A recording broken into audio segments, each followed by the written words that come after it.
धार्मिक आंदोलन।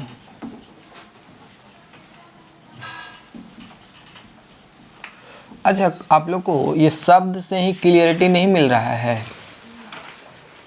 धर्म के लिए ही कुछ आंदोलन हो रहा होगा, यानी हमारे धर्म में कुछ कर्म कांड बढ़ गए होंगे तो उसको बचाने के लिए आंदोलन किया जा रहा होगा। बात समझ में आ रहा है? कहाँ देख रही हैं? यहाँ बोल रहे हैं, यहाँ देखिए। तो जैसे देखिए, धार्मिक आंदोलन जो हुआ ना, दो पार्ट्स में हुआ। धार्मिक आंदोलन कितना पार्ट्स में हुआ? दो पार्ट्स में। एक हुआ सूफी, एक क्या हुआ? सूफी, और एक हुआ भक्ति। एक हुआ क्या? भक्ति। एक हुआ सूफी आंदोलन। एक कौन सा आंदोलन हुआ? सूफी आंदोलन। और एक हुआ भक्ति आंदोलन। एकदम ध्यान से समझिएगा, बहुत इंपॉर्टेंट टॉपिक है, थोड़ा हार्ड है ये चैप्टर, ठीक है। एक हुआ सूफी आंदोलन और एक हुआ भक्ति आंदोलन। पीछे वाले टॉपिक से कोई लेना देना नहीं है, ठीक है, कोई लेना देना नहीं। मतलब नाम पूछता है थोड़ा थोड़ा सा, तो वो सब है, रिलेटेड आएगा। तो धार्मिक आंदोलन हुआ क्यों? धार्मिक, ये सूफी आंदोलन मुसलमानों के लिए था। कौन करवाया? मुसलमान लोग किया। और भक्ति आंदोलन हिंदू लोग, यानी हिंदू में भी कुछ कर्मकांड बढ़ गया होगा। जैसे हमारा कोई ब्राह्मण लोग है, जैसे बौद्ध धर्म का उत्थान काफ़ी ज़्यादा होना शुरू हो गया है ना, तो सब पूरा बौद्ध हो जाता। पूरा बौद्ध धर्म भी हिंदू का ही एक रूप है, हिंदू धर्म ही है, लेकिन सबका सब क्या मानने चला था? बौद्ध, है ना। उसमें भी कर्मकांड क्या होने चला था? बढ़ने चला था। कर्मकांड समझते हैं ना, मतलब जादू टोना, मतलब बहुत विचित्र तरह के काम होना शुरू। भक्ति में ही क्या होना शुरू हो गया? धोखा देना शुरू हो गया, पाखंड शुरू हो गया। तो उसी को कम करने के लिए, उसी को ख़त्म करने के लिए, जैसे आजकल के बाबा लोग हैं, वो बाबा वीडियो वायरल हो रहा है, देख रहे हो, हमको फॉर्चूनर नहीं दिया, हम बात ये नहीं करेंगे। फॉर्चूनर लेके आना चाहिए था। वो बाबा का डिमांड क्या था? फॉर्चूनर, ठीक है। मतलब क्या उन लोग करता है जी, परिवचन देता है ना बाबा लोग, हैं, और उसके लिए फॉर्चूनर नहीं आया, परिवचन से उठ के चल गया। तो सोचो, आज ये सब पाखंडे ना है, ठीक है।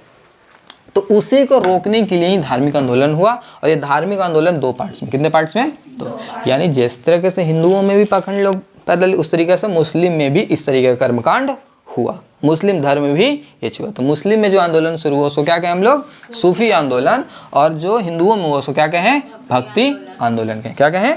भक्ति आंदोलन कहें। भक्ति आंदोलन कहें, ठीक है ना। हालांकि सबसे शुरुआत पहले हुआ था आपका भक्ति आंदोलन कहें। सबसे पहले जो धार्मिक आंदोलन में शुरुआत हुआ था, कौन सा आंदोलन का शुरुआत हुआ था? भक्ति आंदोलन का ही शुरुआत हुआ था। भक्ति आंदोलन की शुरुआत हुआ था, ठीक है ना। उसके बाद सूफी का शुरुआत हुआ। तो हम लोग पढ़ते हैं सूफी आंदोलन के बारे में पहले, फिर हम लोग पढ़ेंगे भक्ति आंदोलन के बारे में। बात समझ में आ रहा है हम क्या समझा रहे हैं? आप लोग का टॉपिक है मध्यकालीन भारत के इतिहास का धार्मिक आंदोलन। धार्मिक आंदोलन इट मीन्स कहने का कि हमारे जो धर्म है, धर्म कर्मकांड पाखंड बढ़ जाना, उसी को रोकने के लिए ही लोगों ने क्या किया? धार्मिक आंदोलन किया। तो धार्मिक आंदोलन सबसे पहले भक्ति आंदोलन शुरुआत हुआ, उसके बाद सूफी आंदोलन। जिसमें भक्ति आंदोलन की बात करें तो भक्ति आंदोलन हिंदू लोगों ने शुरू किया और सूफी आंदोलन मुसलमानों ने शुरू किया, मुस्लिम वर्ग के लोग ने शुरू किया, ठीक है ना।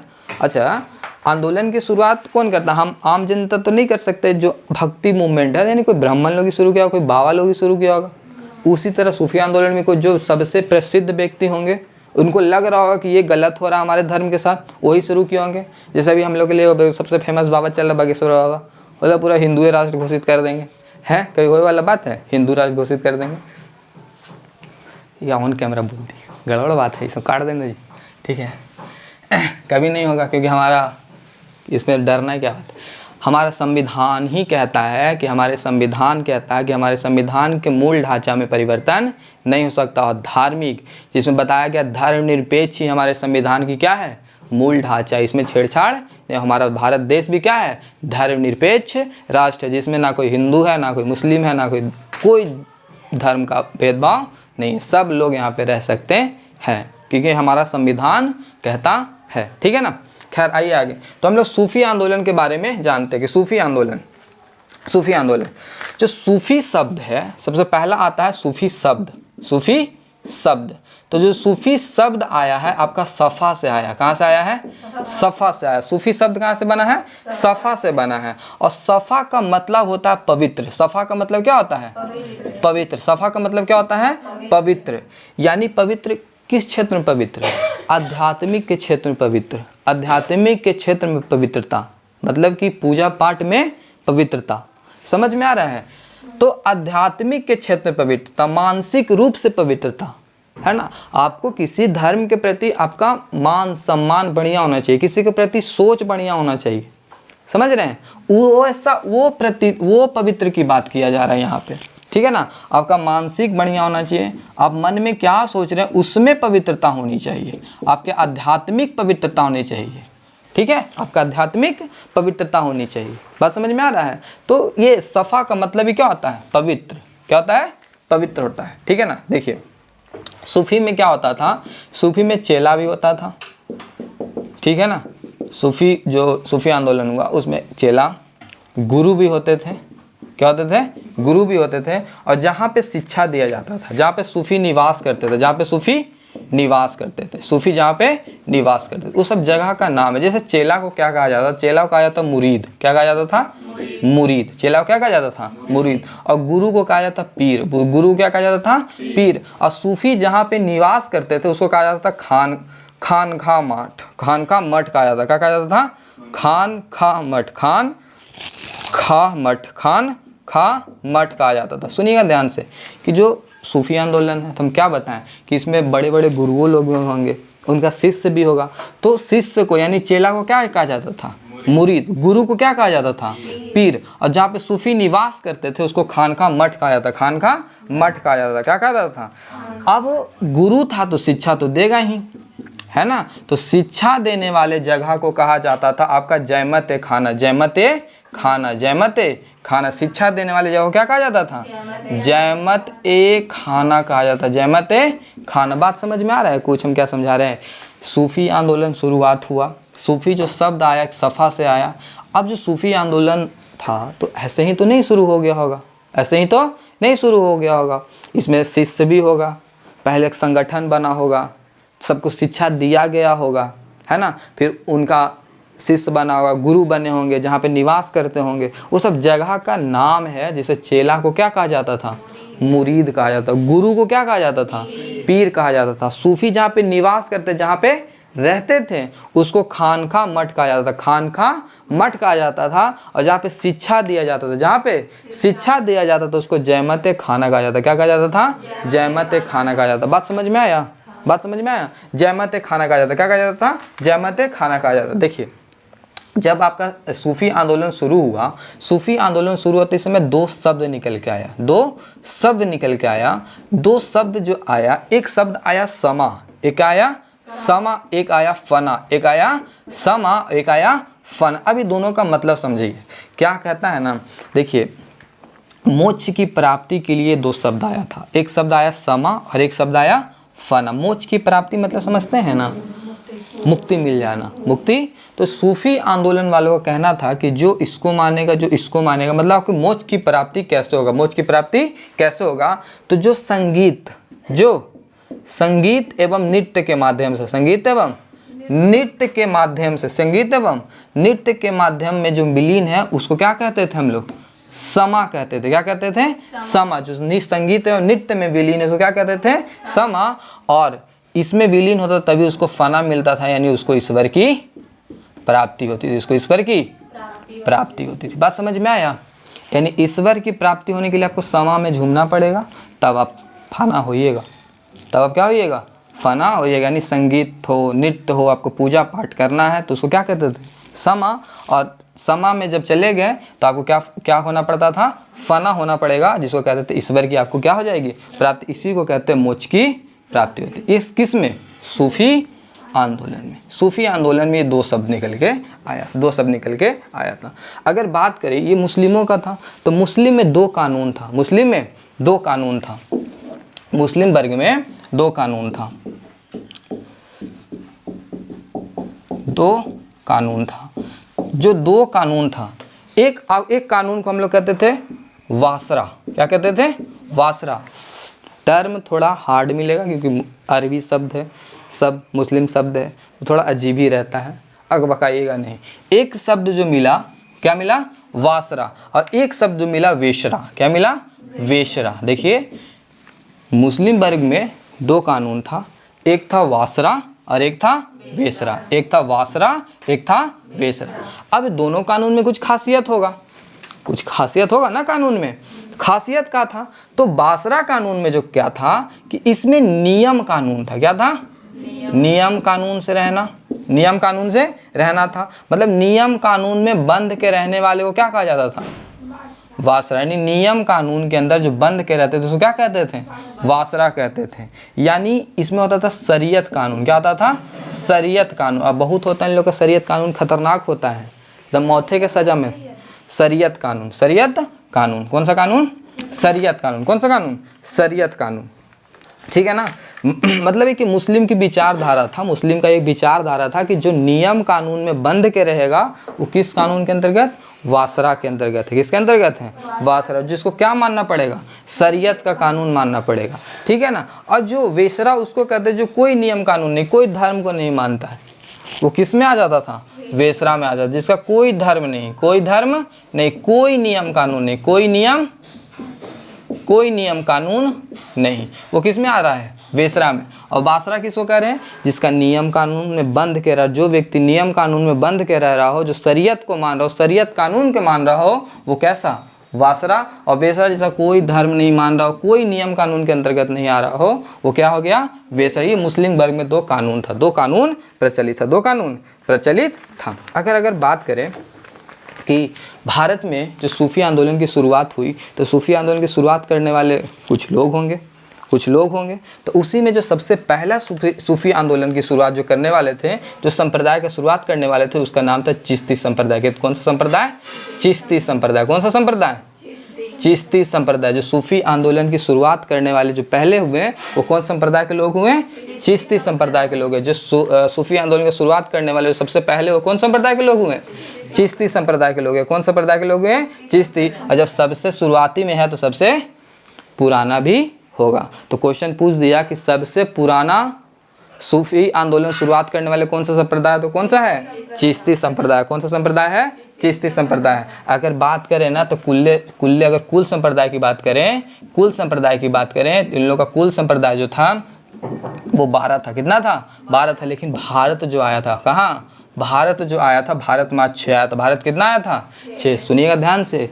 अगर सूफी आंदोलन में क्या बोल रहा है कि शुरुआत किया है, कोई संप्रदाय शुरुआत किया है, कोई लोग शुरुआत किया, तो जो पहला संप्रदाय था कौन संप्रदाय था? चिश्ती संप्रदाय। अगर कुल संप्रदाय की बात करें तो कुल संप्रदाय इन लोगों का कितना था? 12 था। लेकिन भारत में क्या आया था? 6 आया था। भारत में क्या आया था? संप्रदाय 6 आया था। भारत में क्या आया था? 6 आया था। लेकिन एक व्यक्ति थे, उनका नाम था अबुल फजल।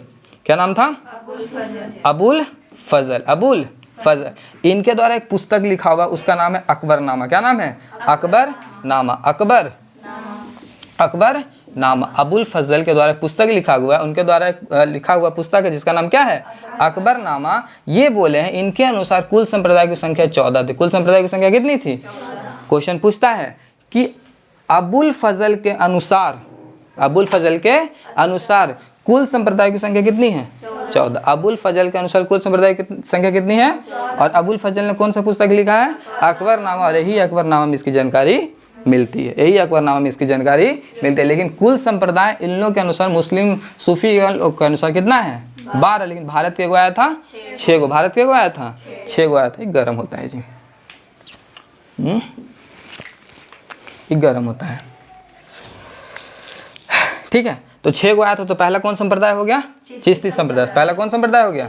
और दूसरा संप्रदाय था सुहरावर्दी संप्रदाय। सुहरावर्दी संप्रदाय। सुहरा बोलना है। सुहरावर्दी संप्रदाय। दूसरा कौन सा संप्रदाय? सुहरावर्दी। तीसरा है कादरी संप्रदाय। तीसरा कौन है? कादरी संप्रदाय। तीसरा कौन है? कादरी संप्रदाय। तीसरा कौन सा है? कादरी। तीसरा कौन सा है? कादरी। इसके बाद नक्शबंदी। कौन सा है? नक्शबंदी। कौन सा संप्रदाय? नक्शबंदी संप्रदाय। कौन सा संप्रदाय? नक्शबंदी संप्रदाय। कौन सा संप्रदाय? नक्शबंदी संप्रदाय। इसके बाद सतारी संप्रदाय। कौन सा संप्रदाय? सतारी। 6 हो गया। 1 2 3 4 5। एक और कौन छूट गया? एक और कौन छूट गया जी? फिरदौसी। कौन सा संप्रदाय? फिरदौसी। ठीक है ना। तो एक हो गया, 1 2 3 4 5 6 हो गया ना। तो पहला संप्रदाय कौन सा? चिश्ती संप्रदाय। उसके बाद सुहरावर्दी, फिर कादरी, फिर नक्शबंदी, फिर सतारी, फिर फिरदौसी, फिर फिरदौसी संप्रदाय, ठीक है ना। और सबसे खतरनाक संप्रदाय था कौन? नक्शबंदी संप्रदाय। इसी से जुड़ल था औरंगजेब, इसी से जुड़ल था औरंगजेब, ठीक है ना। सबसे खतरनाक औरंगजेब नक्शबंदी संप्रदाय था, ठीक है ना। इसी से जुड़ा हुआ था, एकदम कट्टरपंथी संप्रदाय था ये, जिसका नाम क्या था? नक्शबंदी संप्रदाय। यहाँ तक बात समझ में आया कुछ है? यहाँ तक बात समझ में आया? हम ये बताएं कि धार्मिक आंदोलन दो पार्ट में शुरू है, एक सूफी आंदोलन, एक भक्ति आंदोलन। जिसमें सूफी आंदोलन की बात करें तो सूफी शब्द आया है कहाँ से? सफ़ा से। सफ़ा का अर्थ क्या होता है? पवित्र। सफ़ा का अर्थ क्या होता है? पवित्र या पवित्रता होता है। इसमें जो गुरु होते हैं, शिष्य होते हैं, जहाँ पे शिक्षा दी जाती है उसको अलग अलग नामों से जाना जाता है। जैसे जहाँ पे जैसे वो चेला, चेला को क्या कहते हैं? मुरीद। जैसे तुम लोग मेरा क्या हो गया? मुरीद हो गया, है ना। हम तुम्हारे क्या हो गए? पीर हो गए। क्या हो गए? पीर हो गए। जहाँ पे तुम लोग निवास कर रहे हो, बैठ कर पढ़ रहे हो, उस जगह क्या कहेंगे? खानका मठ कहेंगे। जहाँ पे शिक्षा दिया जा रहा है इसको क्या कह देंगे? जयमते खाना। जयमते खाना ये किसकी भाषा में? उन लोग मुसलमानों की भाषा में, ठीक है ना। सूफी से दो शब्द मिल के आता है, एक समा और फना। समा और फना, इसका मतलब मोक्ष की प्राप्ति करना। मोक्ष की कैसे प्राप्ति होगी? यानी संगीत और नृत्य में आप मिलीन होते हैं लास्ट में, तो आपको ईश्वर की प्राप्ति होगी, यानी आप फना हो जाइएगा। क्या हो जाइएगा? फना हो जाएगा, है ना। अगर मुस्लिम में बात करें तो इन लोग में दो कानून था, एक बासरा था, एक बसेरा था। जो नियम धर्म कानून के अंदर बंद के रहता था, जो शरीयत को मानता था, उसको क्या कहते थे? बासरा कहते थे। बेशरा जो नियम धर्म को नहीं मानता था, कोई कानून को नहीं मानता था, उसको क्या कहते थे? बेशरा। अगर बात करें कि हमारे भारत में जो संप्रदाय सबसे पहले जो आया है, सूफी आंदोलन की शुरुआत जिसने की है, तो वो कौन सा संप्रदाय शुरुआत किया है? चिश्ती संप्रदाय। कौन सा संप्रदाय? चिश्ती संप्रदाय। अगर बात करें कुल संप्रदाय की संख्या कितनी थी? 12, लेकिन भारत के आया है 6 गो। भारत के आया है 6 गो, लेकिन अबुल फजल के अनुसार संप्रदाय की संख्या कितनी है? 14। अबुल फजल के अनुसार संप्रदाय की संख्या कितनी है? 14 है। और ये बात किस में मिलता है? अकबर नामा में, जो किनके द्वारा लिखा हुआ है? अबुल फजल के द्वारा लिखा हुआ है। अगर बात करें जो 6 संप्रदाय, पहला संप्रदाय कौन सा है? चिश्ती। सबसे पुराना संप्रदाय भी कौन सा है? चिश्ती संप्रदाय। उसके बाद सुहरावर्दी, उसके बाद सुहरावर्दी। फिर कौन सा संप्रदाय है? कादरी संप्रदाय। फिर कौन सा संप्रदाय है? नक्शबंदी। फिर कौन सा संप्रदाय है? सतारी। फिर कौन सा संप्रदाय है? फिरदौसी संप्रदाय। ये संप्रदाय हम बारी बारी सबके बारे में पढ़ेंगे। सबसे पहला कौन सा संप्रदाय के बारे में पढ़ेंगे? चिश्ती संप्रदाय के बारे में पढ़ेंगे। पढ़िए ला दो। पनिया ख़त्म हो गया तो पनिया ला के रखना चाहिए ना। ला बोले क्या पनिया? ठीक है, आई समझता है क्या है कि मटा। ठीक है, बात समझ में आ रहा है ना? कोई दिक्कत तो नहीं जी? रोहित, पंकज, कोमल, तुमको जी दिक्कत? इसे दूसर दुनिया में है ना। रोहित का तो भी कहनी नहीं, उसका तो भी चलती होगा। ब्याह में से आया है, ब्याह में जो जाता है उसका तो पूरा चलते रहता है। तिलक विलक में भी चल गया या बाराती में चल गया, आने के बाद क्या 2 मिनट और रुक जाता है, नंबरवा मिल जाता है ना। नंबरवा मिल जाता, 2 मिनट और रुक जाते ना तो नंबरवा मिल जाता।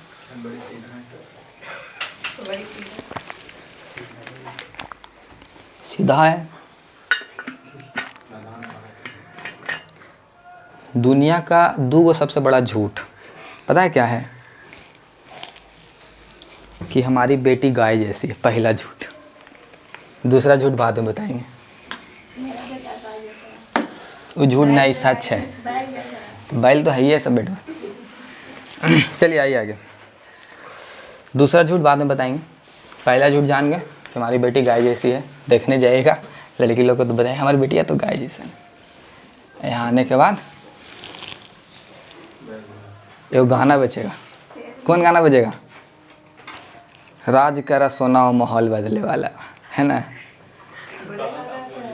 चलो आ जाओ आगे, आ जाओ, ध्यान दे। यहाँ पे गाना सुने गाँव में ना, राज करा सोना माहौल बदले वाला। वहाँ है होली में तो सीखे हैं, एक और गाना सीखे होली में गाएंगे। बोलवा गाना। चलिए ठीक है, देखिए आगे आते हैं, ठीक है ना। ठीक है, लेकिन ये तो हो गया भारत में सबसे पुराना संप्रदाय, भारत में सबसे पुराना संप्रदाय। लेकिन पूछ दिया कि पूरे विश्व में जो सबसे पुराना संप्रदाय है, पूरे विश्व में, पूरे विश्व में, कोई ठीक नहीं है ग्रुप डी का? पूछ सकता है कहीं भी पूछ सकता है। पूरे विश्व में जो सबसे पुराना संप्रदाय है, जो सबसे पुराना संप्रदाय पूरे विश्व में, वो है कादरी संप्रदाय। कौन सा संप्रदाय है? कादरी संप्रदाय। पूरे विश्व में अगर बात करें, पूरे विश्व में बात करें तो पूरे विश्व में सबसे पुराना संप्रदाय कौन सा है? कादरी। लेकिन भारत में सबसे पहले कौन सा संप्रदाय था? चिश्ती। तो भारत के अनुसार सबसे पुराना संप्रदाय कौन सा है? चिश्ती संप्रदाय। लेकिन पूरे विश्व में अगर बात करें तो पूरे विश्व में सबसे पुराना संप्रदाय कौन सा है? कादरी संप्रदाय। कौन सा संप्रदाय है? कादरी संप्रदाय। कौन सा संप्रदाय है? कादरी संप्रदाय है। ठीक है ना। अगर हम लोग बात करें चिश्ती संप्रदाय, तो चिश्ती संप्रदाय जो कभी राजा के दरबार में नहीं जाता, बहुत दयालु प्रकृति का आदमी था, बहुत उदारीकरण प्रकृति को अपनाता था। ठीक है ना। कोई राजा से कोई कांटेक्ट नहीं, कोई राजा से कांटेक्ट नहीं रखता था। ठीक है ना। चिश्ती संप्रदाय। तो हम लोग चिश्ती संप्रदाय के बारे में पढ़ते हैं। चिश्ती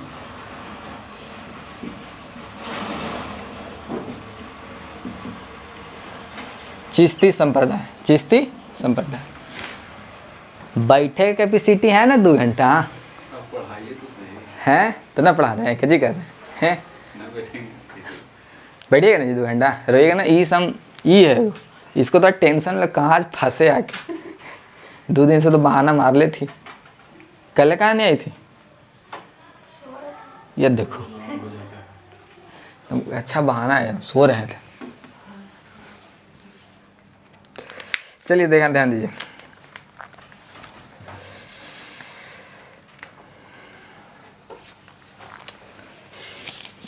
निजामुद्दीन औलिया का नाम सुने हैं? कौन संप्रदाय से होगा वो? केकरो दरबार में जाता था? नहीं जाता था, है ना। अलाउद्दीन खिलजी भी उसको बोला था कि हम आ रहे हैं, लेकिन नहीं, है ना। बहुत सारा बोला था, लेकिन किसी के दरबार में नहीं आया। तो पहला तो इस चिश्ती संप्रदाय के बारे में यही जानिए कि सबसे उदारवादी संप्रदाय था। सबसे उदारवादी। उदारवादी कहने का मतलब सबको लेकर चलने वाला संप्रदाय था। सबको लेकर चलने वाला संप्रदाय था। किसी के साथ कोई भेदभाव नहीं, कौन राजा है, कौन मंत्री है, कौन क्या है, कोई भेदभाव, उसी को उदारवादी कहते हैं। तो कैसा संप्रदाय था? उदारवादी संप्रदाय था। क्या संप्रदाय था? उदारवादी संप्रदाय था। ठीक है, उदारवादी संप्रदाय था। और भारत में सबसे पहले आने वाला संप्रदाय कौन है? भारत में सबसे पहले आया, सबसे पहले आया। भारत में सबसे पहले आने वाला संप्रदाय, भारत में सबसे पहले आने वाला संप्रदाय। अच्छा, ये उदारवादी है तो गरीबों को मदद करेगा, तो गरीबों के लिए संप्रदाय था। किसको लिए था? गरीबों के लिए संप्रदाय था। किसके लिए था? गरीबों के लिए। अच्छा, एक चीज बताइए, अभी भी तो बात क्लियर हो रहा होगा ना कि मदद किसको कर रहा है? देखो तो, गरीब को मदद कर रहा है। भारत में आया, भारत में सबको बता रहा है कि देखिए आपके साथ क्या हो रहा है, गलत हो रहा है, इस चीज़ को मानिए। समझ में आ रहा है ना। तो गरीबों के लिए संप्रदाय था चिश्ती संप्रदाय। फिर अगर बात करें ये राजनीति का कभी सहारा लिया था? राजनीतिक सहारा कभी नहीं लिया। राजनीतिक सहारा नहीं लिया। राजनीतिक सहारा कहने का मतलब कि जब ये आया था तो भारत में राजा महाराजा का शासन चल रहा था, तो उसके दरबार में कभी भी ये संप्रदाय, इस संप्रदाय के अंतर्गत जितने भी गुरु हुए, जितने भी शिष्य हुए, कोई किसी के दरबार में नहीं गए। हम देखेंगे कि चिश्ती संप्रदाय के अंतर्गत कौन गुरु था, कौन किसका चेला था। ठीक है ना, हम लोग उसको देखेंगे। तो राजनीतिक सहारा कभी नहीं लिया, राजनीतिक सहारा नहीं लिया। ठीक है ना। चिश्ती संप्रदाय की अगर संस्थापक की बात करें, अगर इसका संस्थापक की बात करें कि चिश्ती संप्रदाय के संस्थापक कौन है, तो ख्वाजा मुइनुद्दीन चिश्ती। कौन है? ख्वाजा मुइनुद्दीन चिश्ती। ख्वाजा मुइनुद्दीन चिश्ती। बोलिए, ख्वाजा मुइनुद्दीन चिश्ती। चिश्ती संप्रदाय की स्थापना कौन किया है? ख्वाजा मुइनुद्दीन चिश्ती। ख्वाजा मुइनुद्दीन चिश्ती। ख्वाजा मुइनुद्दीन चिश्ती। ख्वाजा मुइनुद्दीन चिश्ती। ख्वाजा मुइनुद्दीन चिश्ती। चिश्ती संप्रदाय की स्थापना कौन किया है? ख्वाजा मुइनुद्दीन चिश्ती। चिश्ती संप्रदाय की स्थापना कौन किया है? ख्वाजा मुइनुद्दीन चिश्ती। सबसे इंपॉर्टेंट यही रहेगा इसमें अभी तक में। तो संस्थापक कौन है चिश्ती संप्रदाय का? ख्वाजा मुइनुद्दीन चिश्ती। संस्थापक कौन है? ख्वाजा मुइनुद्दीन चिश्ती। लेकिन प्रश्न पूछ दे, ख्वाजा मुइनुद्दीन चिश्ती भारत किसके साथ आया था? भारत किसके साथ आया था? भारत किसके साथ आया था? तो भारत आया था मोहम्मद गौरी के साथ। किसके साथ आया था? मोहम्मद गौरी के साथ भारत आया था। किसके साथ भारत आया था? मोहम्मद गौरी के साथ भारत आया था। मोहम्मद रहने वाले सब इसम सब बगदाद वाले क्षेत्र के रहने वाले हैं। जितना संप्रदाय का विकास हुआ सब बगदाद के क्षेत्र में ही हुआ है, सब बगदाद ईरान वाला जो क्षेत्र पड़ता है ना उधर ही। तो ख्वाजा मुइनुद्दीन चिश्ती, ख्वाजा मुइनुद्दीन चिश्ती भारत किसके साथ आया था? ये मोहम्मद गौरी के साथ। भारत किसके साथ आया था? मोहम्मद गौरी के साथ आया था। और जितना भी संस्थापक था सबका एक दरगाह होता था। दरगाह समझते हैं? जहाँ सब जाता है। तो इन लोग इसका भी दरगाह था, ख्वाजा मुइनुद्दीन चिश्ती का भी दरगाह था, वो था अजमेर में। कहाँ था? अजमेर में। कहाँ था? अजमेर में। इसका दरगाह कहाँ था? अजमेर में। दरगाह कहाँ था? अजमेर। दरगाह समझते हैं ना बाबू? दरगाह समझते हैं ना? नहीं समझते हैं? हाँ, जहाँ जाता है सब, मज़ार जिसको कहते हैं, ठीक है ना? आए समझ में? दरगाह। तो इसका दरगाह कहाँ था? अजमेर में। अजमेर में था, अजमेर, अजमेर में। तो इसका दरगाह कहाँ था? अजमेर। इसका दरगाह कहाँ था? अजमेर, ठीक है ना? एक संप्रदाय थे, चिश्ती संप्रदाय के ही थे, ठीक है, जिसको अकबर के सपना में आए थे, फिर अकबर उनके पास गया था। बताएंगे उनके बारे में आगे, ठीक है? तो अभी जानते हैं कि चिश्ती संप्रदाय में कौन गुरु हुए और कौन किनका शिष्य हुआ, ठीक है ना? उस चीज़ को जानना और उसको याद करना है, ठीक है?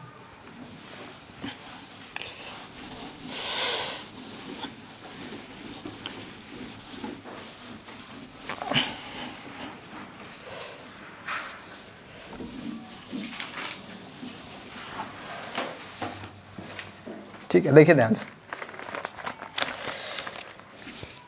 चिश्ती एक ट्रिक बन जाएगा। चिश्ती काकी, क्या? चिश्ती काकी, चिश्ती काकी ट्रिक बन जाएगा, बढ़िया है। चिश्ती काकी फरीद औलिया गरीब, फरीद औलिया, चिश्ती काकी फरीद औलिया, फरीद औलिया, फरीद औलिया, चिश्ती काकी फरीद औलिया गरीब, है ना? समझ में आया कुछ हो? यानी चिश्ती काकी जो है फरीद के चक्कर में, औलिया के चक्कर में क्या हो गई हैं? गरीब हो गई हैं, मर गई हैं गरीब हो गई हैं। सबको मार ले जिंदे दुनिया के, सर स्मारल तो है सब। तो चिश्ती काकी फरीद औलिया गरीब, चिश्ती काकी फरीद औलिया गरीब। अब देखिए क्या हम इसमें बताने जा रहे हैं कि चिश्ती संप्रदाय में कौन किनके गुरु हुए और कौन किनका शिष्य हुआ। तो चिश्ती संप्रदाय से तो पहला तो कौन हो जाएंगे? पहला कौन हो जाएंगे? ख्वाजा मुइनुद्दीन चिश्ती, ख्वाजा मुइनुद्दीन चिश्ती, ख्वाजा मुइनुद्दीन चिश्ती, ख्वाजा मुइनुद्दीन चिश्ती। मुइनुद्दीन चिश्ती से याद रख सकते हैं ना? मुइनुद्दीन चिश्ती, मुइनुद्दीन चिश्ती, मुइनुद्दीन चिश्ती, मुइनुद्दीन चिश्ती, मुइनुद्दीन चिश्ती। और काकी से हो जाएगा कुतुबुद्दीन बख्तियार काकी, कुतुबुद्दीन बख्तियार काकी। अब एक जिससे प्रश्न पूछेंगे ना वो बताइएगा, और नहीं बताइएगा तो कोई बात नहीं, नौकरी नहीं लगेगा होगा। कुतुबुद्दीन बख्तियार काकी, बताइए। कुतुबुद्दीन बख्तियार काकी दिल्ली सल्तनत के किस शासक के गुरु थे? और उन्हीं की याद में एक बड़का बिल्डिंगों बनाया गया है, कुतुब मीनार। कुतुब मीनार का निर्माण कौन करवाया है? कुतुबुद्दीन ऐबक। उन्हीं के क्या थे? ये गुरु थे। उन्हीं के याद में क्या बनाया है? कुतुब मीनार। और तो नहीं क्या बनाया गुरु की याद में? कुछ नहीं, बर्थडे तो मनाए हुए नहीं क्या तुम? चलो आ जाएंगे। तो काकी कुतुबुद्दीन बख्तियार काकी। अब देखो मुइनुद्दीन चिश्ती का चेला कौन? बख्तियार काकी। मुइनुद्दीन चिश्ती का चेला कौन? मुइनुद्दीन चिश्ती का चेला कौन? कुतुबुद्दीन बख्तियार काकी का गुरु कौन? मुइनुद्दीन चिश्ती। बात समझ में आ रहा है कुछ?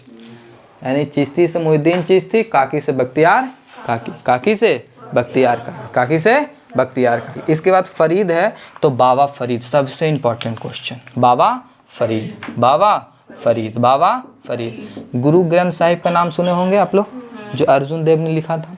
तो गुरु ग्रंथ साहिब जानते हैं ना? सिख धर्म का एक धार्मिक ग्रंथ होता है गुरु ग्रंथ। उनमें इनका बानी को संग्रह किया गया है। मतलब ये जो बोले हैं बाबा फरीद, उनका बानी को गुरु ग्रंथ साहिब में भी शामिल किया गया है, ठीक है ना? तो बाबा फरीद, तो कुतुबुद्दीन बख्तियार काकी का चेला कौन? बाबा फरीद। यानी बाबा फरीद किसका गुरु, मतलब किसका चेला? कुतुबुद्दीन बख्तियार काकी का चेला कौन? बाबा फरीद का गुरु कौन? कुतुबुद्दीन बख्तियार काकी। याद होते जा रहा है? याद होते जा रहे हैं ना। आगे आइए, औलिया, जब से फेमस आदमी निज़ामुद्दीन औलिया, निज़ामुद्दीन औलिया, निज़ामुद्दीन औलिया, याद आ रहा है निज़ामुद्दीन औलिया के बारे में, पढ़ा है ना निज़ामुद्दीन औलिया। निज़ामुद्दीन औलिया खोलेंगे तो तौलिया, याद आ रहा है, आ रहा याद। कौन बोला था? अलाउद्दीन खिलजी, जब बंगाल के अभियान पे था तब बोला था कि दिल्ली अभी दूर है, यही ना बोला था, निज़ामुद्दीन औलिया ना बोला था अलाउद्दीन खिलजी को। तो बोला था कि ये बोला था, कौन बोला था? अलाउद्दीन खिलजी बोला था। यहाँ पर ही बैठल था निज़ामुद्दीन औलिया, ये बोला था कि जल्दी से दिल्ली छोड़ के हमरा आवे से पहले भाग जो, ना तो हाँ मैं वो तो खोल देवो तो तौलिया भगा दो, ठीक है। लेकिन ये बोला निज़ामुद्दीन औलिया कि दिल्ली अभी क्या है, दूर है। और बेचारा के को भतीजा था जिसका नाम था मोहम्मद बिन तुगलक, बीचे में वो बना दिया था महल वही लकड़ी के, बेचारा आराम कर रहा था, वही लकड़ी का महल क्या हो गया, गिर गया। निज़ामुद्दीन अलाउद्दीन खिलजी का स्वाहा, तो इसीलिए इसका गुरु का श्राप इसको लग गया, है ना, मर गया, दिल्ली पहुँचबो नहीं किया, रास्ते में क्या हो गया, अलाउद्दीन खिलजी मर गया। तो अल्लाह औलिया से क्या होगा, निज़ामुद्दीन औलिया। बाबा फरीद का शिष्य कौन, निज़ामुद्दीन औलिया। निज़ामुद्दीन औलिया के गुरु कौन, याद हो रहा है, मोइनुद्दीन चिश्ती का गुरु कौन, सॉरी मोइनुद्दीन चिश्ती का चेला कौन, कुतुबुद्दीन बख्तियार काकी का गुरु कौन, कुतुबुद्दीन बख्तियार काकी का चेला कौन, बाबा फरीद का गुरु कौन, बाबा फरीद का चेला कौन, निज़ामुद्दीन औलिया गुरु कौन, याद हो रहा है, याद हो रहा है ना, है क्वेश्चन बड़ी पूछता है यहाँ से, ठीक है ना, सीक्वेंस में सरियाने के लिए दे देगा, ठीक है। फिर आगे एक है गरीब से शेख बुराउद्दीन गरीब, शेख बुराउद्दीन गरीब, शेख बुराउद्दीन गरीब, शेख बुराउद्दीन गरीब, शेख बुराउद्दीन गरीब, शेख बुराउद्दीन गरीब। तो निज़ामुद्दीन औलिया का शिष्य कौन, और शेख बुराउद्दीन का गुरु कौन, अब आइए, मोइनुद्दीन चिश्ती का मुरीद कौन, कुतुबुद्दीन बख्तियार काकी का पीर कौन। अब बात समझ में आ रहा है ना, पीर किसको कहते हैं, अब मुरीद किसको कहते हैं, गुरु को क्या कह रहे थे, पीर, और चेला को क्या कह रहे थे, मुरीद। तो ऐसे प्रश्न पूछेगा तो बना लीजिएगा ना कि बाबा फरीद का मुरीद कौन, हाँ नहीं, निज़ामुद्दीन औलिया, मुरीद का मतलब चेला, पीर का मतलब गुरु। तो बाबा फरीद का पीर कौन, बाबा मुरीद का चेला कौन, बाबा फरीद का मुरीद कौन, याद हो गया। यानी चिश्ती काकी फरीद औलिया गरीब, चिश्ती काकी फरीद औलिया गरीब, ये सब था चिश्ती संप्रदाय से संबंधित। सब किस संप्रदाय से संबंधित है, सीधा प्रश्न पूछ दिया, बाबा फरीद का संबंध किस संप्रदाय से है, निज़ामुद्दीन औलिया का संबंध किस संप्रदाय से है, मोइनुद्दीन चिश्ती का संबंध किस संप्रदाय से है, चिश्ती संप्रदाय से है। कुतुबुद्दीन बख्तियार काकी का संबंध किस संप्रदाय से है, चिश्ती संप्रदाय से। याद हो गया, चिश्ती संप्रदाय के गुरु। अब आगे पढ़े कि छोड़ दें, छोड़ दें, क्या बज गया, 9:47, 10 बजे तक टाइम था ना, अभी है टाइम। अकबर आना नहीं ना है, भूख लगल है, नहीं लगल है, 13 मिनट अभी टाइम है, ठीक है, 13 मिनट पढ़ते हैं अभी। तो नहीं सब नौटंकी करता है, पढ़ता नहीं है, जितना जल्दी छुट्टी हो घरे जाए। कच्ची मिटाना सोच रहे थे, मुझे तो बता सोच रहे थे, इसको मैं ये मिटाते हैं। हाँ तो बताओ, चिश्ती संप्रदाय सबसे उदारवादी संप्रदाय था। भारत में सबसे पहले कौन संप्रदाय है, चिश्ती संप्रदाय। गरीबों के लिए कौन सा संप्रदाय था, राजनीति का सहारा चिश्ती संप्रदाय लिया था, नहीं। चिश्ती संप्रदाय का संस्थापक कौन था, ख्वाजा मोइनुद्दीन चिश्ती। भारत किसके साथ आया था, इसका दरगाह कहाँ है, अजमेर में, अजमेर में। अकबर का भी संबंध चिश्ती संप्रदाय से ही जुड़ेगा, ठीक है।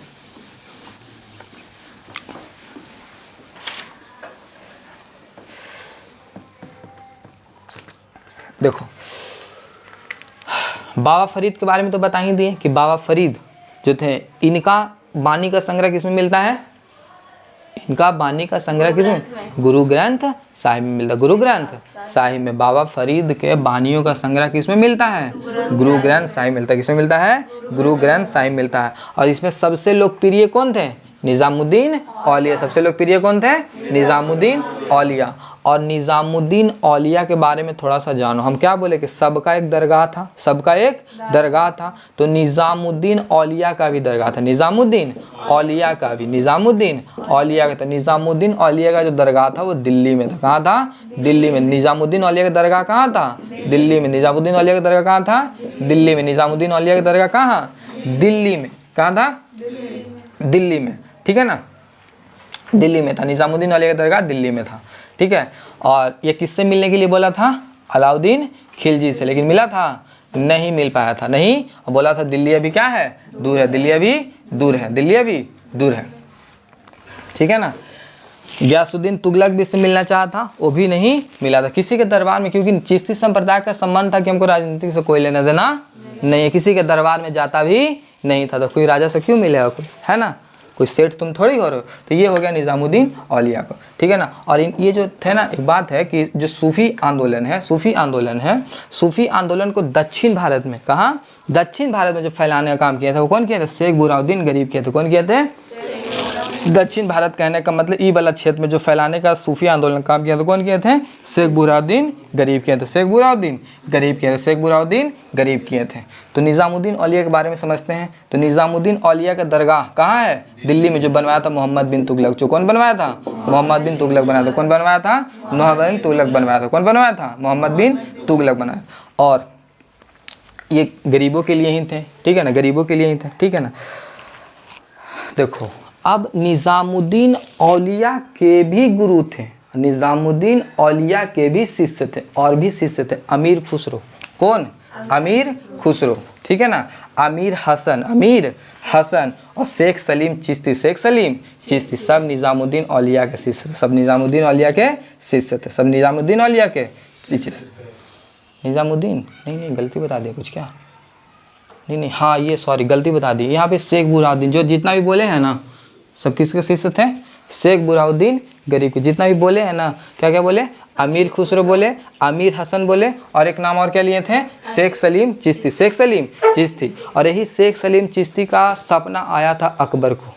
ठीक है ना। शेख सलीम चिश्ती का सपना आया था अकबर को। तो फिर अकबर गए थे किनके पास? शेख सलीम चिश्ती के पास। शेख सलीम चिश्ती के पास। वहाँ बोले थे कि देखिए महाराज, हमारा बाल बुतरू नहीं हो रहा है। तो शेख सलीम चिश्ती बोले कि नहीं हो रहा है, पत्नी को टाइम दीजिएगा तब ना, दिन भर युद्ध करे में लगल रहते हैं, है ना। तो पहले पत्नी को टाइम दीजिए। तो फिर पत्नी को टाइम दिए तो एक बेटा हुआ जिसका नाम धरे क्या? सलीम। क्या नाम धरे?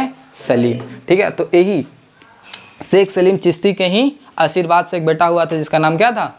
सलीम। जिनका जो शेख सलीम चिश्ती का संबंध था शेख बुरहानुद्दीन गरीब से था। किनसे था? गरीब से था। इनके जो शिष्य थे, अमीर खुसरो भी था, अमीर हसन भी था, और शेख सलीम चिश्ती भी था। और यही शेख सलीम चिश्ती किसके सपना में आए थे? अकबर के सपना में। और इन्हीं के आशीर्वाद से उनका एक बेटा हुआ था जिसका नाम क्या था? सलीम था। क्या नाम पड़ा था? सलीम। क्या नाम पड़ा था? सलीम। ठीक है ना, सलीम पड़ा था। ठीक है। तो बाकी रहने देते हैं, बाकी हम लोग कल पढ़ेंगे, है ना। बाकी हम लोग कल पढ़ेंगे। ठीक है। फिर सूरा बर्दी है, सूरा बर्दी से सब हम लोग कल पढ़ेंगे।